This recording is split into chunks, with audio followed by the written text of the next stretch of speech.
चलिए फिर आज की क्लास शुरू करते हैं हम लोग। इस समय हम लोग Indian political system and governance विषय को आईएएस और पीसीएस की प्रारंभिक परीक्षा के मद्देनजर पढ़ रहे हैं। हमने आपको पिछले क्लास में भी ये बोल रखा है कि प्रारंभिक परीक्षा के मद्देनजर आपके इस विषय के हर एक टॉपिक को फैक्ट और लॉजिक के माध्यम से ज्यादा कॉम्प्रिहेंसिव बनाया गया है। इसको कॉम्प्रिहेंसिव बनाने का पर्पज ये है कि आप इस ऑनलाइन क्लास के वीडियो के माध्यम से ही आईएएस और पीसीएस की परीक्षा में इस विषय से जो भी प्रश्न आते हैं उसको आप आसानी से हल कर सकें।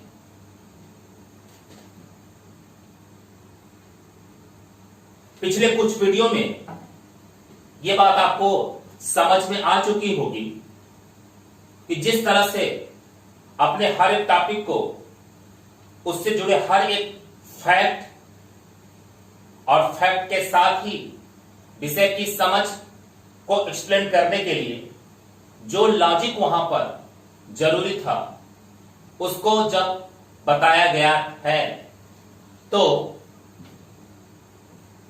जिस तरह से क्लास हमको हर एक टॉपिक को पढ़ाते हुए आगे बढ़ रही है, उसके आधार पर प्रारंभिक परीक्षा के प्रश्नों को हल करना कल काफी आसान समझ में आ रहा है। Indian political system and governance विषय को सैद्धांतिक रूप से समझने के लिए हमें भारतीय संविधान का अध्ययन करना पड़ता है।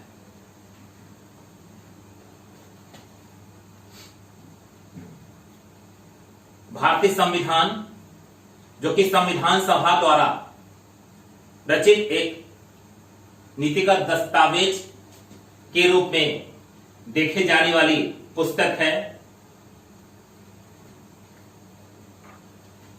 जिसके माध्यम से इस देश का शासन चलाया जा रहा है। मैंने पिछली क्लास में भी ये कहा था कि आजादी के बाद इस देश की सबसे महत्वपूर्ण और प्रथम पुस्तक भारतीय संविधान बनती है। लेकिन इस पुस्तक के बारे में देश की आबादी का बहुत बड़ा समुदाय कुछ भी नहीं जानता। एक वर्ग अगर थोड़ी बहुत बातें जानता है तो भी गलत और सही तथ्यों का योग लेकर के इस संविधान के बारे में जानकारी व्यक्त करता रहता है। आबादी का एक वर्ग संविधान को जोड़ करके एकेडमिक लेवल पर पढ़ने वाले विद्यार्थियों का भी समूह है, और सिविल सेवा की तैयारी करने वाले विद्यार्थियों का एक बहुत बड़ा समुदाय भी इस विषय के अध्ययन से जुड़ा हुआ है। मैं आपको पहले ही बता चुका हूं कि आईएएस और पीसीएस की परीक्षा की तैयारी में प्रारंभिक परीक्षा से साक्षात्कार तक की पूरी तैयारी के बीच में यह विषय Indian political system and governance, जिसको सैद्धांतिक रूप से पढ़ने के लिए हमें भारतीय संविधान का अध्ययन करना पड़ता है, एक आधारभूत विषय है। यानी आधारभूत विषय के स्तर पर इस विषय का सैद्धांतिक और व्यवहारिक ज्ञान बखूबी हमें होना चाहिए।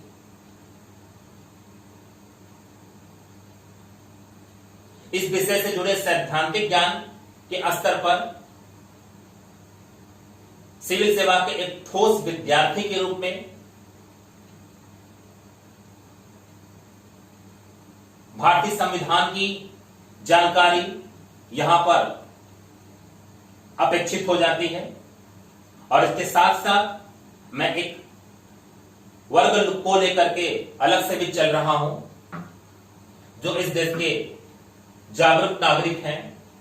अगर उन्हें भी इस देश के शासन को जानने और समझने के स्तर पर भारतीय संविधान को जानना है, और इस क्लास से अगर वो भी कहीं पर जुड़े हुए हैं, तो इस क्लास वीडियो के माध्यम से आईएएस और पीसीएस की हमारी ऑनलाइन क्लासेस की तैयारी करने वाले विद्यार्थियों के साथ ही उन जागरूक इस देश के नागरिकों को भी देश के संविधान का सैद्धांतिक और व्यवहारिक अध्ययन उसकी पुस्तक के माध्यम से बहुत ही सरलता से उन तक पहुंचा दिया जाए।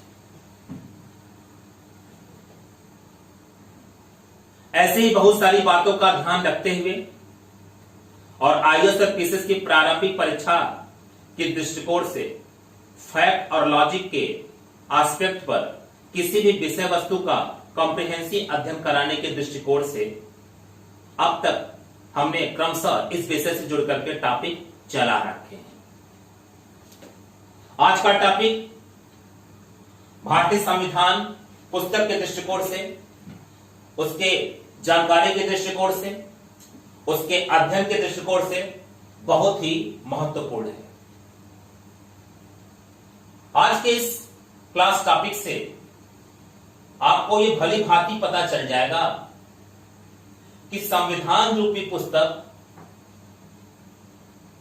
नीतिगत साक्ष्य के स्तर पर जब देश के शासन में इस्तेमाल हो रही है और हम उस पुस्तक का अध्ययन करके उसके बारे में जानना चाहते हैं, तो उस पुस्तक की पूरी आंतरिक व्यवस्था किस प्रकार की है, ताकि हम पहले से उसके बारे में एक सही अनुमान लगा पाए, और जब हम उस पुस्तक को खोल करके देखें तो उसमें लिखी गई बातों को केवल हमें जानना और उस पर अपनी समझ बनाना पड़े। पुस्तक कैसे लिखा गया है, इसका क्या लॉजिक है, किस तरह से ये अपनी बातें आगे बढ़ा रहा है, ऐसी ढेरों समस्याएं जो शुरू में हमें मिलती है, हम उनसे बाहर चले जाए। क्योंकि मैं पहले भी आपको बता चुका हूं कि ये संविधान रूपी पुस्तक देखने में बहुत टफ लगती है,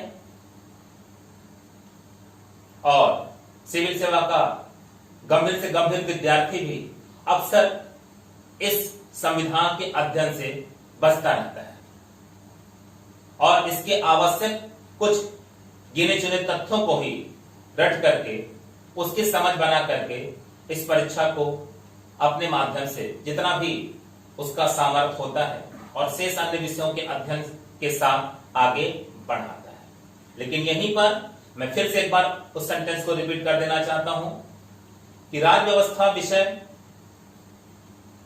चूंकि सिविल सेवा की परीक्षा की तैयारी में प्रारंभिक परीक्षा से साक्षात्कार तक के बीच में एक आधारभूत विषय का काम करता है, और इस आधारभूत विषय के व्यवहारिक और सैद्धांतिक अध्ययन के दृष्टिकोण से सैद्धांतिक पक्षों के मद्देनजर जिस संविधान का हम अध्ययन कर रहे हैं,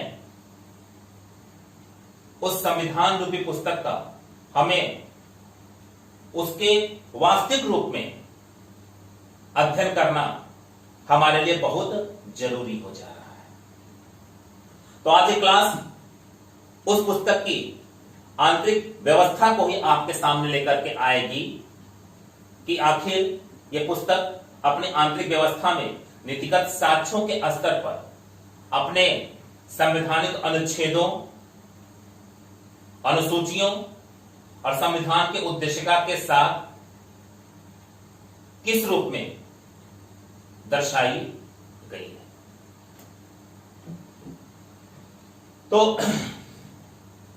आज जो टॉपिक हमारे साथ है वो है संविधान के भाग, उसके साथ जुड़े अध्याय, अध्यायों में आने वाले विषय, विषयों के अंतर्गत आने वाले उप विषय, और इसके बीच में शामिल किए गए हमारे संवैधानिक अनुच्छेद। जैसा कि मैं पहले ही आपको बता चुका हूं कि हमारा पूरा संविधान अपने अलग अलग विषयों के साथ 22 भागों में बटा हुआ है।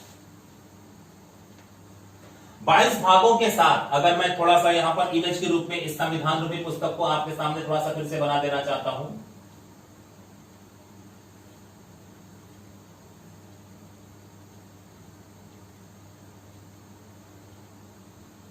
पहले पेज पर आप अगर चीजों को खोलते हैं तो आप वहां पर उद्देशिका ले सकते हैं, संविधान की उद्देशिका। उसके बाद आगे के पृष्ठों पर आप संविधान के भाग में एक एक भाग को क्रमशः पढ़ना शुरू करते हैं। भाग के अंदर की व्यवस्था किस प्रकार की है, आज की क्लास बिल्कुल उसी पर फोकस है। इसके पहले हमने अनुसूची का उल्लेख कर रखा है। तो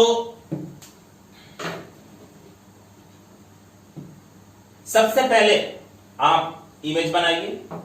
जो भी मैटर मैं आपके सामने अभी इस क्लास के बीच में बोलने वाला हूं, आप उस पुस्तक में जाकर के उस मैटर के अनुकूल चीजों को देखने का और समझने का प्रयास करिए।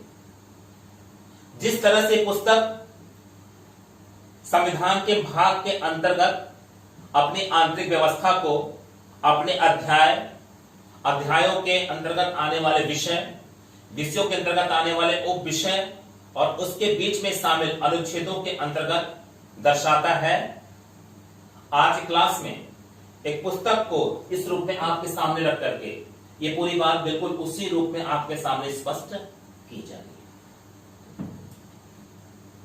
तो सबसे पहले हम एक बार रीडिंग कर लेते हैं कि हमारे संविधान के 22 भाग क्या कहते हैं। ऊपर से नीचे तक ये बातें लिखी गई हैं, इनको आप देखिए। 22 भागों में हर एक विषय वस्तु को जो यहां पर बताए गए हैं, इसका एक्सप्लेनेशन मैं आगे एक अलग से वीडियो में करूंगा। इसके बाद जैसे जैसे हम क्लास के अंतर्गत सिलेबस का अध्ययन करते हुए आगे बढ़ते जाएंगे, ये सारे विषय खुद एक्सप्लेन क्लास के अलग अलग टॉपिक के बीच में होते रहेंगे। आज मैं चूंकि केवल आंतरिक व्यवस्था को आपके सामने दर्शाना चाहता हूं और इसके क्लास लेक्चर की सीमाओं का ध्यान रखते हुए ये टॉपिक बहुत ज्यादा लेंदी ना हो जाए, इसलिए मैं ऐसी विषय वस्तुओं के एक्सप्लेनेशन में आज आपको समय नहीं दूंगा। आप इनको जानिए। आने वाले क्लास में एक नए वीडियो में बिल्कुल इन सारी बातों को अलग से स्पष्ट किया जाएगा कि यह सहकारी समितियां क्या होती हैं, संघ और राज्यों के अधीन सेवाओं का क्या तात्पर्य है, निर्वाचन का क्या तात्पर्य होता है, कुछ वर्गों के संबंध में विशेष उपबंध का क्या तात्पर्य है, राजभाषा का क्या तात्पर्य होता है, संक्षिप्त नाम, प्रारंभ हिंदी में प्राधिकृत पाठ और निरसन का क्या तात्पर्य होता है, प्रकरण का क्या तात्पर्य होता है। पहली अनुसूची के भाग ख के राज्य जो कि अनिश्चित हो चुके हैं, इसमें कौन से राज्य शामिल थे, ऐसी कोई भी बात जो इस विषय के एक्सप्लेनेशन को बताने के लिए जरूरी है, ताकि ये विषय वस्तु जो अलग अलग भागों के बीच में रखी गई है आपको भली भांति समझ में आ जाए, उसके लिए आगे एक अलग से वीडियो में चर्चा की जाएगी। तो सबसे पहला जो हमारा संविधान का भाग है, संविधान 22 भागों में बटा हुआ है। 22 भागों के अंतर्गत कुछ भागों में अध्याय आते हैं, कुछ भागों में अध्याय नहीं आते हैं। 22 भागों में से हर एक भाग की विषय वस्तु क्या है, उस विषय वस्तु के साथ जुड़ करके भी संवैधानिक अनुच्छेद आपके साथ जुड़ करके पढ़े जाते हैं। इससे हट करके वो विषय जो जिस भाग के साथ बता रहा है उससे हट करके उन विषयों में उप विषय भी शामिल हो सकते हैं। अध्यायों के अंतर्गत भी उप विषय आ सकते हैं, बिना अध्यायों के भी उप विषय आ सकते हैं। सबको अनुच्छेद से जोड़ करके ही एक्सप्लेन किया जाता है और अनुच्छेदों के अंतर्गत संविधान में छोटे छोटे जो सेगमेंट अनुच्छेदों के बनाए गए थे उसको उपबंध बोला जाता है। इंग्लिश में उसको हम प्रोविजंस बोलते हैं, उसको उपबंध बोला जाता है। तो क्या कहता है ये 22 भाग। पहला हमारा जो भाग है संविधान का, संघ और उसका राज्य क्षेत्र, सुनते रहिए आप। संविधान का दूसरा भाग नागरिकता के बारे में बात करता है। संविधान का तीसरा भाग मूल अधिकार के बारे में बात करता है। संविधान का चौथा भाग नीति निर्देशक तथ्य के बारे में बात करता है। एक और भाग है 4 और 5 के बीच में, जिसे 4 कहा जाता है। हमारे मूल संविधान में भाग 4 मौजूद नहीं था।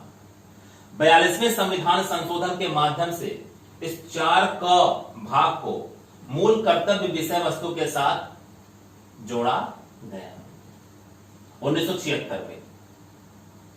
अब ये मूल कर्तव्य के क्या तात्पर्य है, ये जब हम टॉपिक पढ़ाएंगे तो आपके सामने डिस्कस करेंगे। इसके साथ ही जब हम इन सारे 22 भागों को अलग से किसी वीडियो में एक्सप्लेन करेंगे तो वहां पर भी आपको इसकी अवधारणाओं को स्पष्ट समझा दिया जाएगा।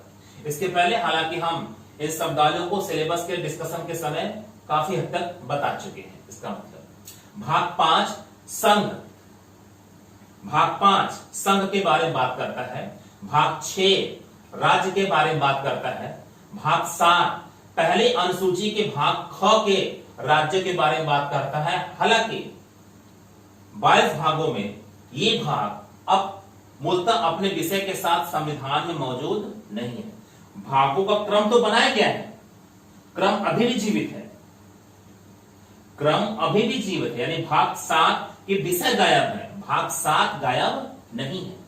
आने वाले समय में अगर कोई नया प्रोविजंस वहां पर उचित समझ में आएगा तो वहां पर भाग 7 के साथ जोड़ करके उस विषय को देखा जाएगा। इसीलिए 7 के विषय को निश्चित करने के बाद, हटाने के बाद भी ये क्रम अभी जीवित है। इसलिए आज भी वर्तमान में भारतीय संविधान में भागों की संख्या 22 ही बताई जाएगी।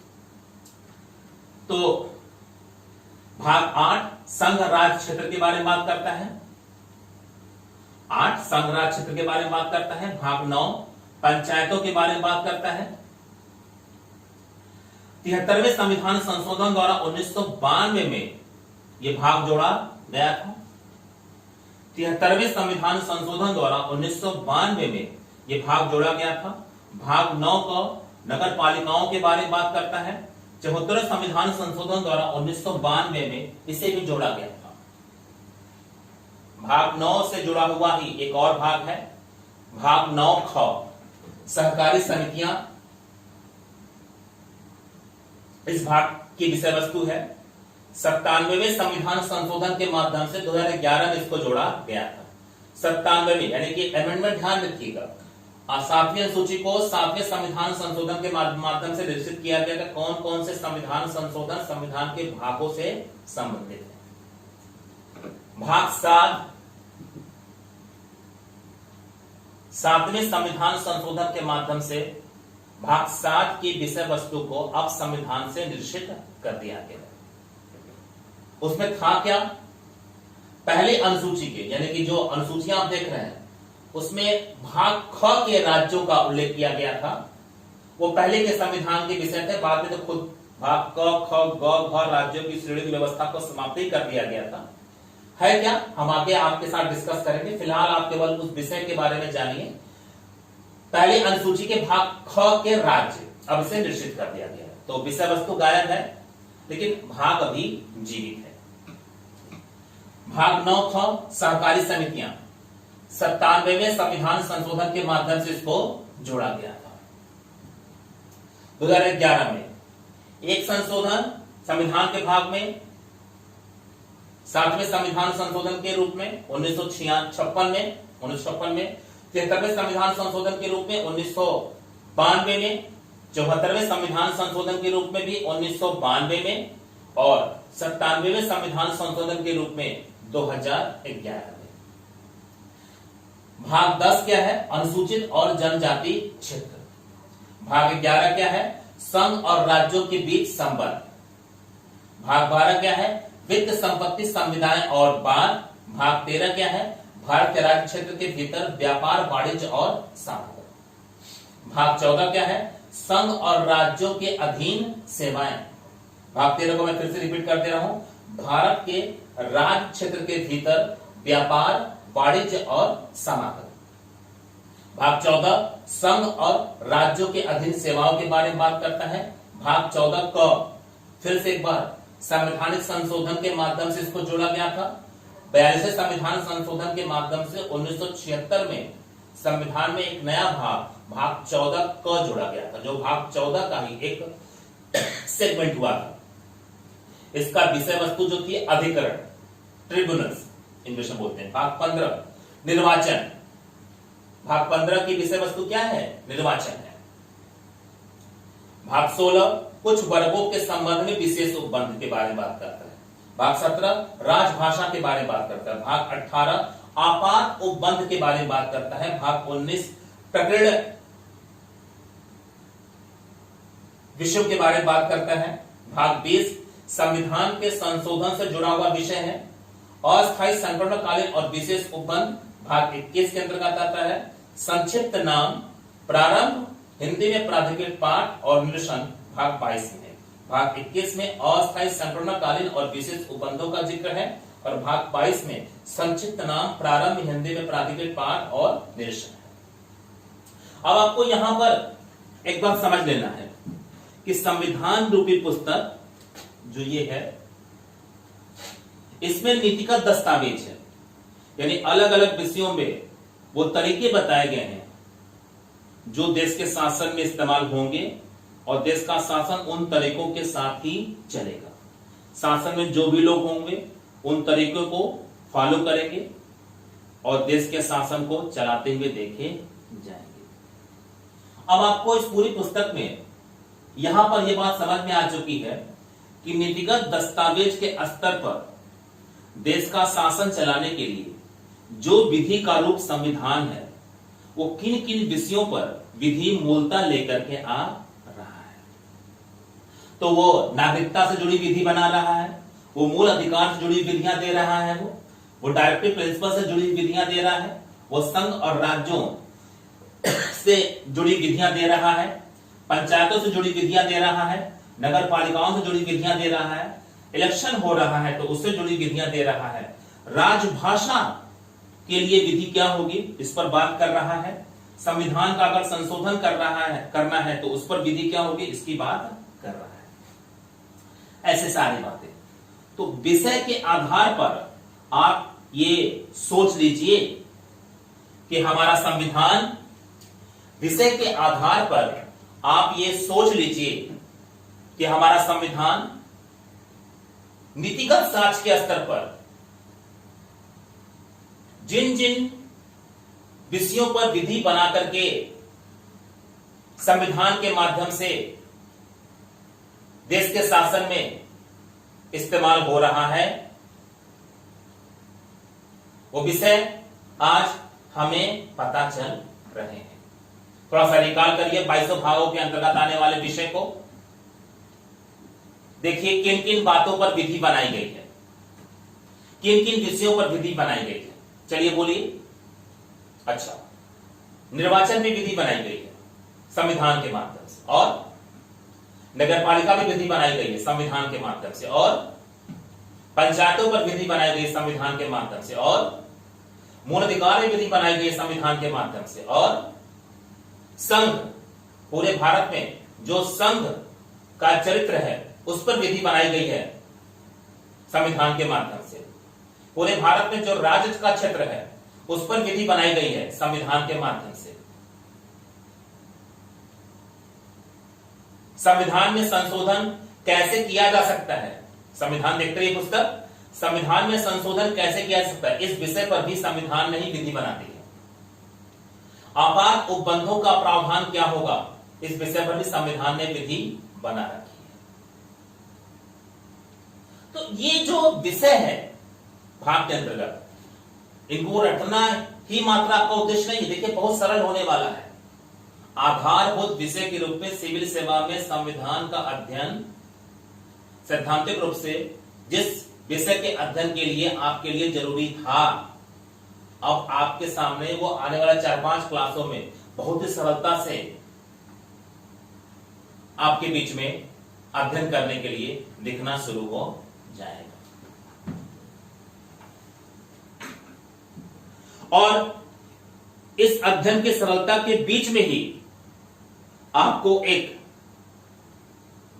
मैसेज मिलेगा कि कैसे सिविल सेवा के अन्य विषय भी अपने धारणाओं की व्यवहारिक गतिविधियों का अध्ययन करते समय इन संवैधानिक अनुच्छेदों के परिदृश्य में आते हैं और उनसे जुड़ी हुई धारणाएं कैसे इन संवैधानिक अनुच्छेदों के बीच में समायोजित होकर के ही क्रियाशील होती हैं, और इसी का परिणाम होगा कि आने वाले समय में अन्य विषयों के अध्ययन के समय भी आपको संविधान के अनुच्छेदों के साथ उनके अंदर आने वाली, उनके अंतर्गत आने वाली धारणाओं का समायोजन पढ़ना पड़ेगा, सिविल सेवा के दृष्टिकोण से समझना पड़ेगा।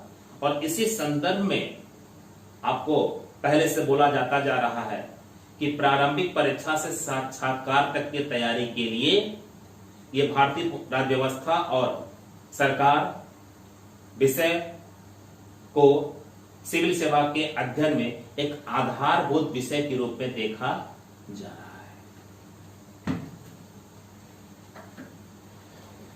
एक आधारभूत विषय के रूप में देखा जा रहा है। अब चूंकि हमारा संविधान 395 अनुच्छेदों के बीच में है, तो थोड़ा सा ये जान लिया जाए कि 22 भागों के अंतर्गत 395 अनुच्छेदों का जो विवरण है वो किस अनुच्छेद के साथ, किन किन अनुच्छेदों के बीच में है।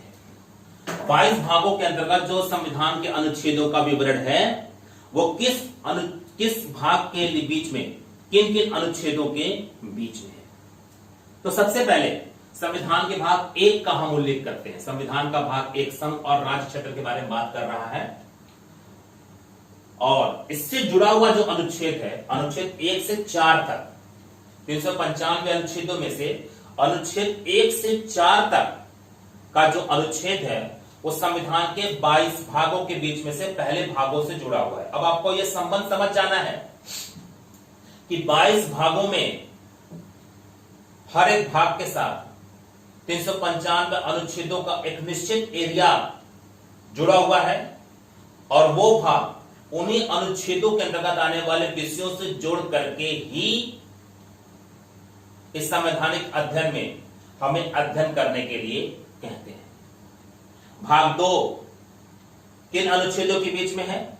भाग 2 अनुच्छेद 5 से अनुच्छेद 11 के बीच के आने वाले अनुच्छेदों से जुड़ा हुआ है। अनुच्छेद 5 से अनुच्छेद 11 के बीच में आने वाले अनुच्छेदों से जुड़ा हुआ है। भाग 3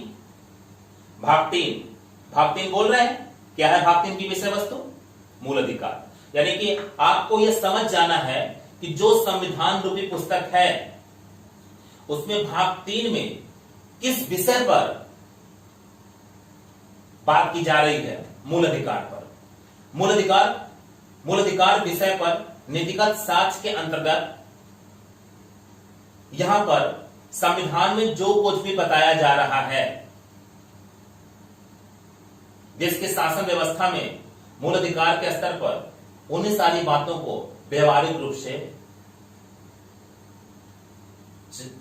रूप से चलाया जाएगा।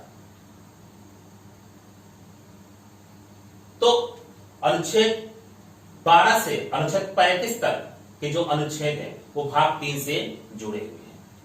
अनुच्छेद 12 से अनुच्छेद 35 तक के अनुच्छेद भाग 3 से जुड़े हुए हैं। अनुच्छेद 12 से अनुच्छेद 35 तक के अनुच्छेद भाग 3 से जुड़े हुए हैं। भाग 4, अब इसकी विषय क्या है, विषय वस्तु क्या है? पुस्तक के बारे में रहिए और देखते रहिए कि किन किन विषयों पर विधि बनाई गई है। जैसे आप लोग अपने घर में होते हैं, पढ़ने के स्तर से उस पर सोचते समझते रहते हैं, क्या खाएं उस पर सोचते समझते रहते हैं, पिताजी को कैसे आने वाले समय में आप सुरक्षित करें कि उनका बुढ़ापा आसानी से बीते, इसके बारे में आप सोचते रहते हैं। तो आपके पास सोचने समझने के लिए अलग अलग विषय होती है, विषय वस्तु होती है अपने घर, अपने आसपास के वातावरण के बीच में, और हर एक विषय वस्तु को अपने साथ जोड़ करके उस पर आप सही सोच और समझ बनाते हैं, और आप अपने जेहन में ये बात डाल लेते हैं कि इस विषय पर इसी सोच के साथ आने वाले समय में हमें आगे बढ़ना है। यानी कि अपने जीवन के आसपास जो भी आपको क्रियाशील क्षेत्र मिल रहा है आपका, उनमें अपने लिए अलग अलग विषय वस्तु आप चुन लेते हैं और सबके अनुकूल एक उचित तरीका आप बना लेते हैं। व्यक्ति, समाज और शासन के बीच की पूरी क्रियाओं प्रतिक्रियाओं का लिखित साक्ष्य हमारा संविधान।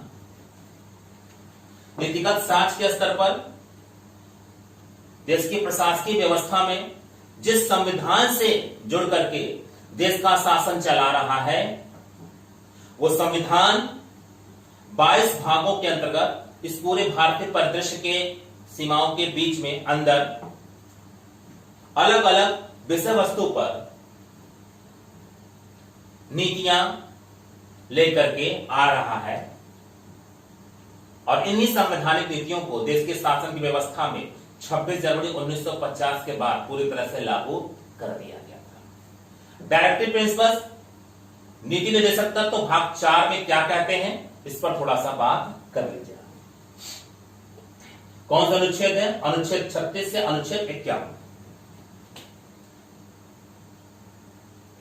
अनुच्छेद 36 से अनुच्छेद 51। इसके बाद भाग 4 क है। मूल संविधान में भाग 4 का मौजूद नहीं था। 42वें संविधान संशोधन के माध्यम से इस भाग को जोड़ा गया आपके संविधान में।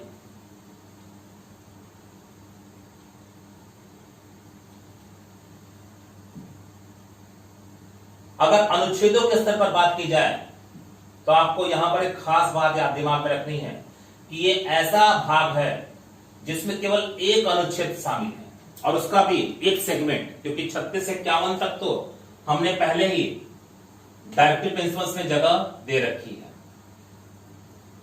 यहां पर 51 का ही सेगमेंट होता है। 51 क, क्या 51 क, 51 क के अंतर्गत 51 क के अंतर्गत 51 क के अंतर्गत यानी एक मूल अनुच्छेद 51 का एक सेगमेंट 51 क डायरेक्टिव प्रिंसिपल्स के साथ जुड़ा हुआ है।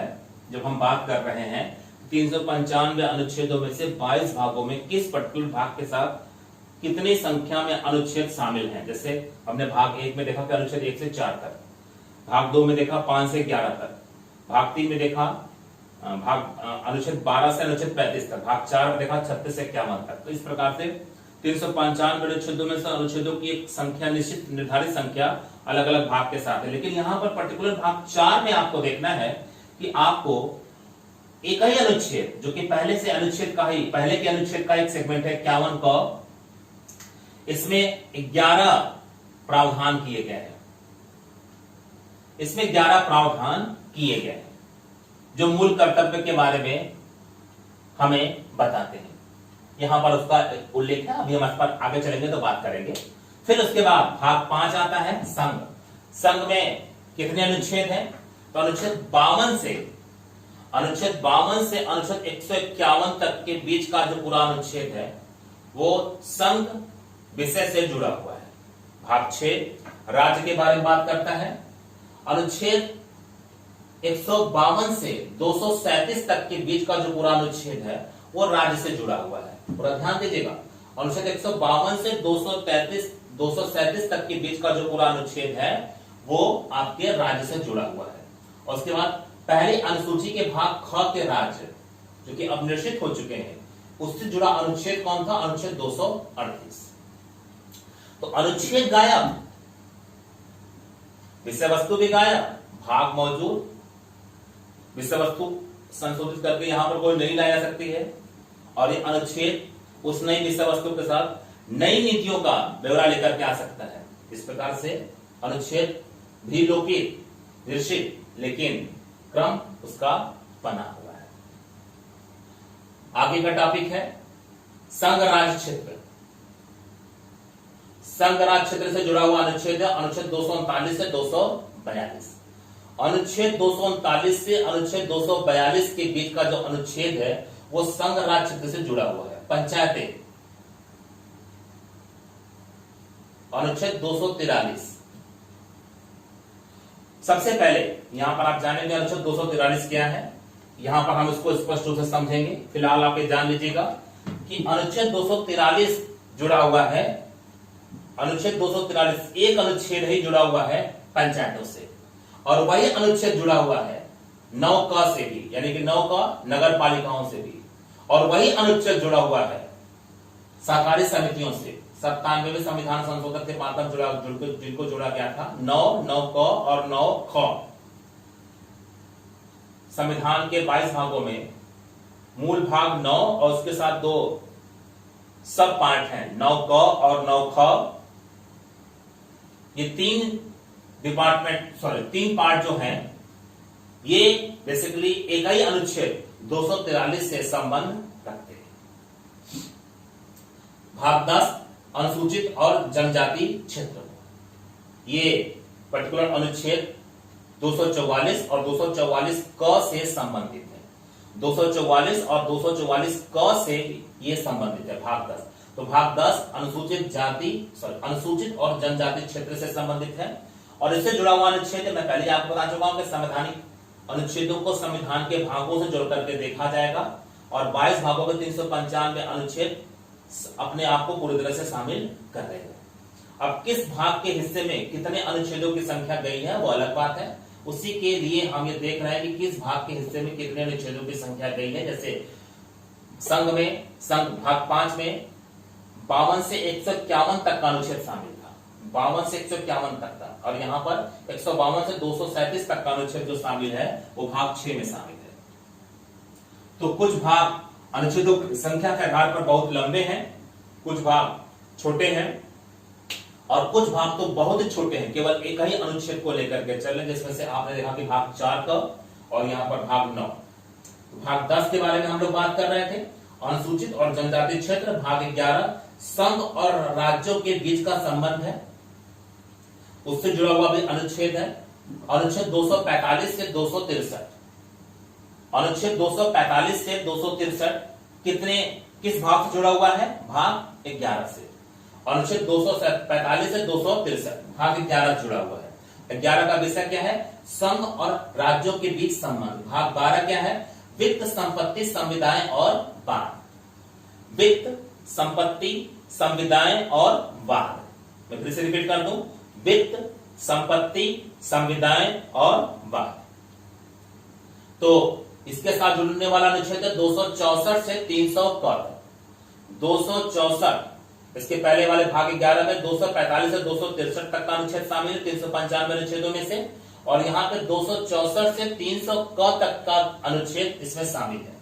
13 भाग 13 क्या कहता है? भारत के राज्य क्षेत्र के भीतर, भारत के राज्य क्षेत्र के भीतर व्यापार, वाणिज्य और समागम, इस विषय पर विधि बन रही है।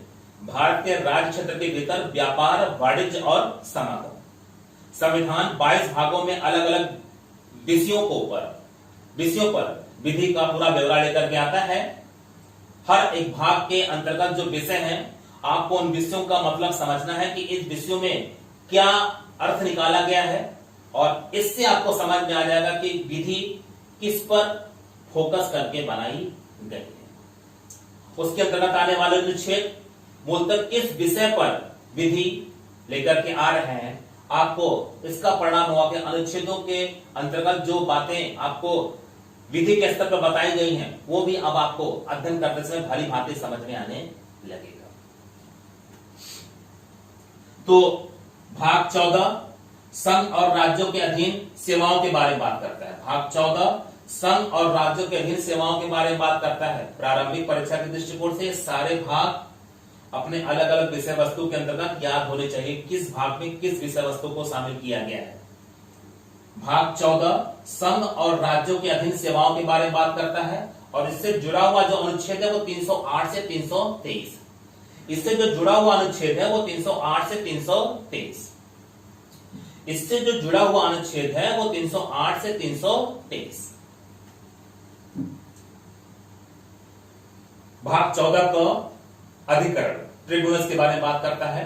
मूल संविधान में यह भाग मौजूद नहीं था, 14 का नहीं था। तो भाग 14 का 42वें संविधान संशोधन के माध्यम से 1976 में इसको जोड़ा गया था, और इससे जुड़ा हुआ जो अनुच्छेद है 323 क और 323 ख। 308 से 323 का जो अनुच्छेद है, 308 से 323 तक का जो अनुच्छेद है, 308 से 323 तक का जो अनुच्छेद है, उसका संबंध भाग 14 से है, संघ और राज्यों के अधीन सेवाओं से। और भाग 14 का अधिकरण के बारे में बात कर रहा है। ये किस अनुच्छेद से जुड़ा हुआ है? 323 क और 323 ख। भाग 15 निर्वाचन, जो इलेक्शन चुनाव होता है आपके देश में, उससे जुड़ा हुआ पूरा अनुच्छेद है और उस पर पूरा विधिगत ब्यौरा लेकर के आ रहा है। इलेक्शन का पूरा प्रोसेस संविधान के अंतर्गत, जो संविधान का भाग 15 है, उसमें जो अनुच्छेद है 324 से 329 का, 324 से 329 का के अंतर्गत नीतिगत साक्ष्य के स्तर पर इन अनुच्छेदों के बीच में जो शासकीय व्यवस्था बनाई गई है, जब हम इलेक्शन करेंगे, चुनाव होगा, तो संविधान के इन अनुच्छेदों के बीच में जो भी नियम तरीका आपको बताया गया होगा, आपको चुनाव कराते समय उन नियम तरीकों को लागू करना होगा।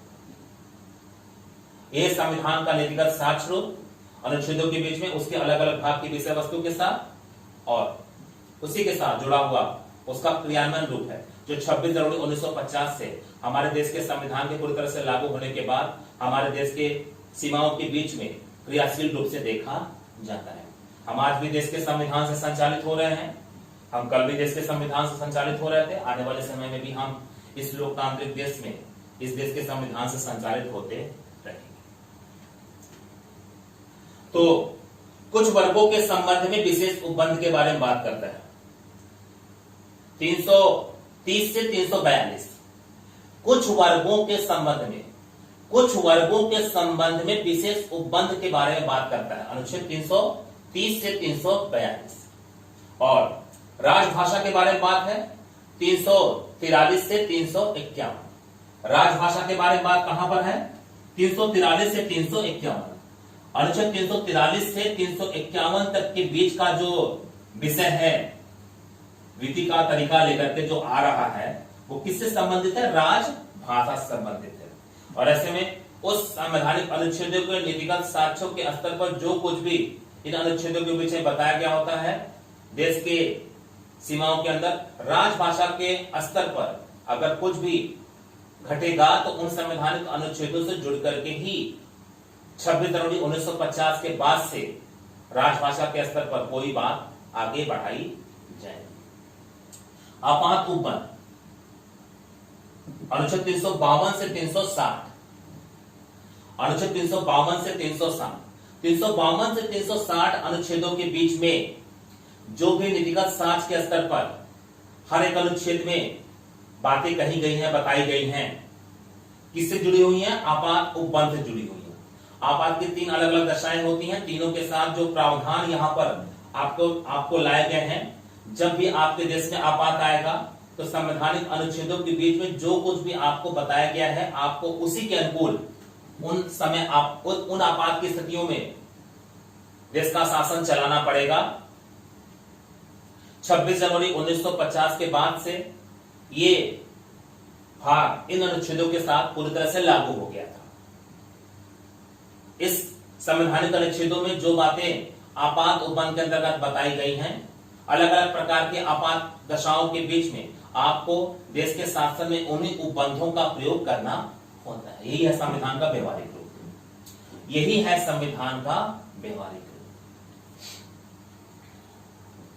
आगे है प्रकरण, इससे जुड़ा हुआ अनुच्छेद 361 से 367 प्रकरण है, उससे जुड़ा हुआ अनुच्छेद 361 से 367। प्रकरण का जो भाग है वो 19 है, आपात उपबंध का जो भाग है वो 18 है, राजभाषा का जो भाग है वो 17 है, और कुछ वर्गों के संबंध में विशेष उपबंध है वो भाग 16 है।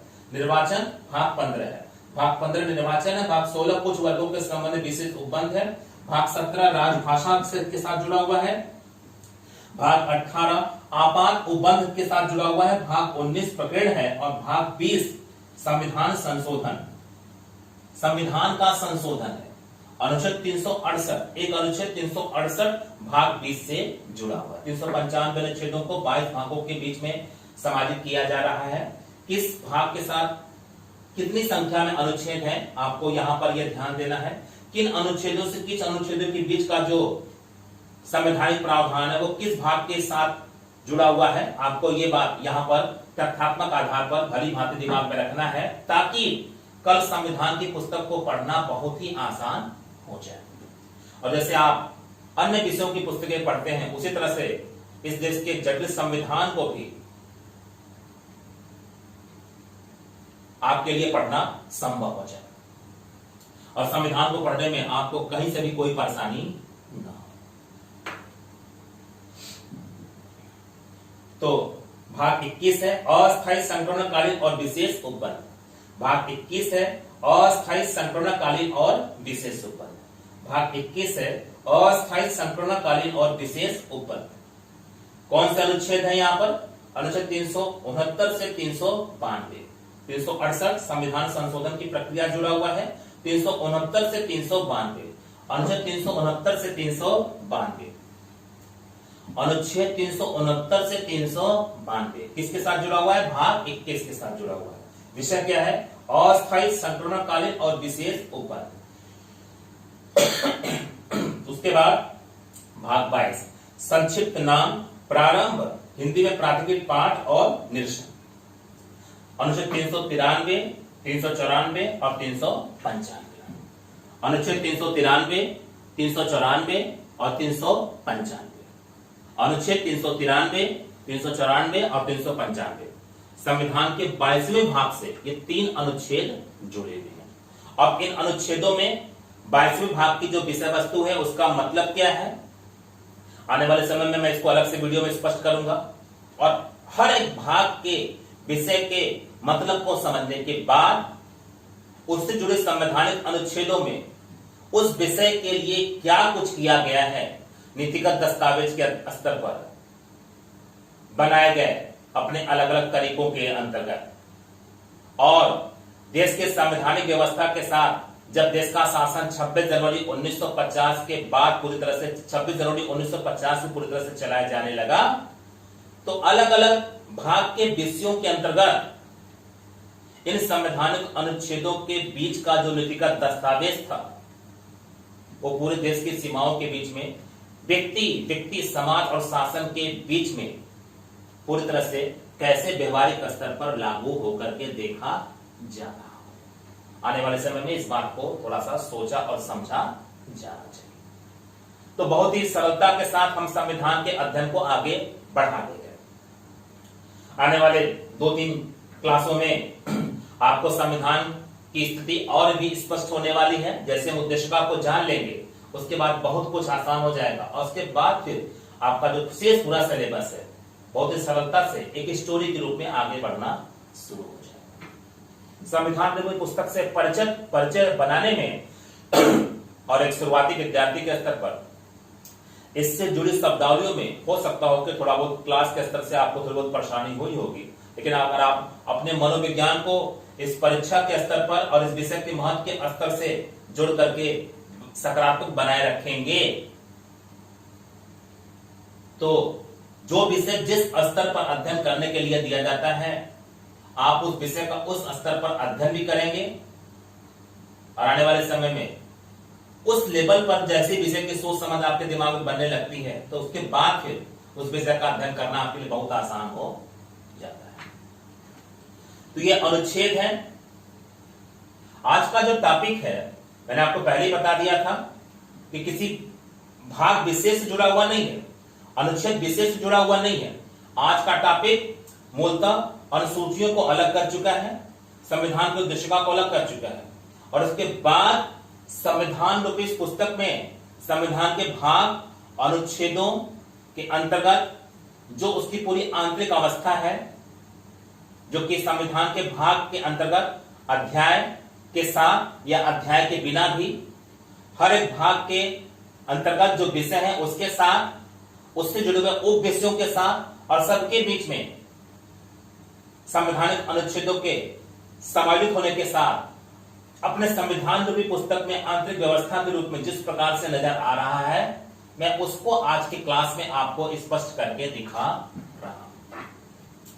मैं उसको आज की क्लास में आपको स्पष्ट करके दिखा रहा हूं। तो जैसे ही ये पिक्चर इस पुस्तक के अंतर्गत आपके जेहन में क्लियर हो जाएगा, उसके बाद संविधान का अध्ययन आपके लिए बहुत ही सरल होने वाला है।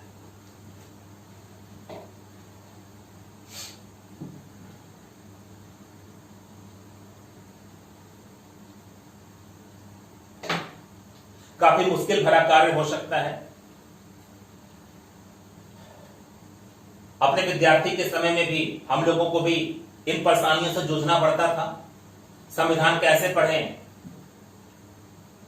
क्या उसमें याद करें, वो पूरी व्यवस्था किस प्रकार की है, ये कुछ भी बहुत ज्यादा कुछ ठीक से समझ में आता नहीं था। समय के साथ धीरे धीरे इंसान मतलब एक विद्यार्थी के रूप में अपने से ही चीजों को सोचते समझते हम लोग आगे बढ़ते रहे थे।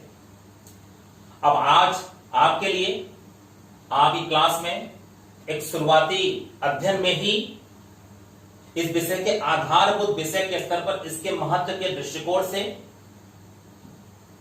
इस विषय के अध्ययन की वास्तविकताओं को इस विषय के सैद्धांतिक अध्ययन के लिए इस्तेमाल की गई पुस्तक के बीच में जिस प्रकार से वो आपके लिए 26 जनवरी 1950 के बाद के समय में व्यवहारिकता के आधार से जज करके इस देश की प्रशासकीय व्यवस्था के साथ जुड़ी हुई तस्वीर को आपको अध्ययन करने के लिए, जानने समझने के लिए कहती है, उन सबको जोड़ करके जिस तरह से आपको अध्ययन वास्तव में संविधान कराया जाना चाहिए था, आज क्लास उसी पर केंद्रित होकर के मेरे माध्यम से आपको इस विषय का अध्ययन करवा रही है। तो मैं पहले भी कहता आ रहा हूं, किसी भी सेवा की तैयारी के स्तर पर आपको एक सुरक्षित प्लेटफॉर्म मिला हुआ है। शिक्षक पढ़ाता है और आपको मेरे शिक्षक के स्तर पर आपको सिविल सेवा के विषय जुड़ी हुई जो भी कक्षाएं हैं उस पर पूरी क्लास आपको पूरे ज्ञान के स्तर से मिलती रहेंगी। मैंने पहले भी आपको बोल रखा कि प्रारंभिक परीक्षा के दृष्टिकोण से आपके विषयों को प्रारंभिक परीक्षा के दृष्टिकोण से आपके विषयों को फैक्ट और लॉजिक के आधार पर ज्यादा कॉम्प्रिहेंसिव बनाया जा रहा है, ताकि अगर आप इस क्लास को ठीक से अपने अध्ययन में शामिल किए रहें तो आपको लगभग प्रारंभिक परीक्षा को पास करने के लिए पुस्तकों की भी आवश्यकता इस विषय से अभी नहीं पड़ेगी। आने वाले विषयों में भी ये प्रक्रिया क्लास के साथ आगे जारी रहेगी। तो काफी ठोस ऑनलाइन क्लासेस हमारी चलने वाली है। इसके साथ ही क्लास के जो स्टूडेंट ऑफलाइन हैं उनके लिए भी इस ऑनलाइन क्लास के स्तर पर जो क्लास की व्यवस्था है उनके साथ भी इस वीडियो को जोड़ा जाना है और उनके लिए भी क्लास के ऑफलाइन और इस ऑनलाइन क्लासेस की पूरी व्यवस्था को एक पैकेज के रूप में उन तक पहुंचाया जाना है। तो अब हम आगे देखते हैं कि इस पुस्तक के अंतर्गत जो आंतरिक व्यवस्था है उसमें अनुच्छेदों और भागों के बीच में कोई और तो स्वरूप नहीं दिख रहा है, तो दिखता है। अनुच्छेदों और भागों के बीच में कुछ और स्वरूप भी आपको दिखते हैं। इनके और इनके बीच में कुछ और स्वरूप दिखते हैं जो संविधान का पुस्तक पढ़ते समय आपको नजर आते हैं। तो इनके और इनके बीच का जो और स्वरूप है वो क्या है? वो है संविधान के अंतर्गत आने वाले विषय, उप विषय और संविधान से जुड़े हुए अध्याय। अध्याय, विषय, अध्याय, अध्याय से जुड़े हुए विषय और उप विषय। कुछ ऐसे संविधान के भाग हैं जो केवल उप विषयों से जुड़े हुए हैं, उसमें कोई भी अध्याय नहीं है। कुछ ऐसे संविधान के भाग हैं जिसमें न कोई उप विषय है और न ही कोई अध्याय है, वो केवल संवैधानिक अनुच्छेदों से सीधे जुड़े हुए हैं। और कुछ ऐसे संवैधानिक भाग हैं जिसमें पहले अध्याय है और फिर उप विषय है और फिर उसके साथ अनुच्छेद है। और कुछ ऐसे संवैधानिक भाग है जिसमें अध्याय है लेकिन उप विषय मौजूद नहीं है और अनुच्छेद उसके बीच में अपनी पोजीशन बना रहे होते हैं। तो इस प्रकार से संविधान की पूरी आंतरिक व्यवस्था को नीतिगत साक्ष्य के स्तर पर हम जब संविधान के भाग, उससे जुड़े हुए अध्याय है या नहीं, उससे जुड़े विषय, उससे जुड़े उप विषय है या नहीं के तर्ज पर संवैधानिक अनुच्छेदों के बीच में संविधान के पन्नों पर जाकर के पढ़ने का प्रयास करते हैं तो पूरी तस्वीर क्या आपको बता रही है, किस पन्ने पर कैसी दशा होगी, संविधान रूपी पुस्तक की इस पूरे मैटर में यही आपको बताया गया है। तो इस मैटर में इसको हम जोड़ करके चलेंगे। तो जब बात अध्याय या उप विषय की आती है तो संविधान के अनुच्छेद 1 और अनुच्छेद 2 में भाग जिस विषय के साथ है, यानी कि असंघ और उसका राज क्षेत्र और नागरिकता, इसके अंतर्गत कोई विषय नहीं है, सीधे इसके अनुच्छेद है और अनुच्छेदों के अपने विषय है।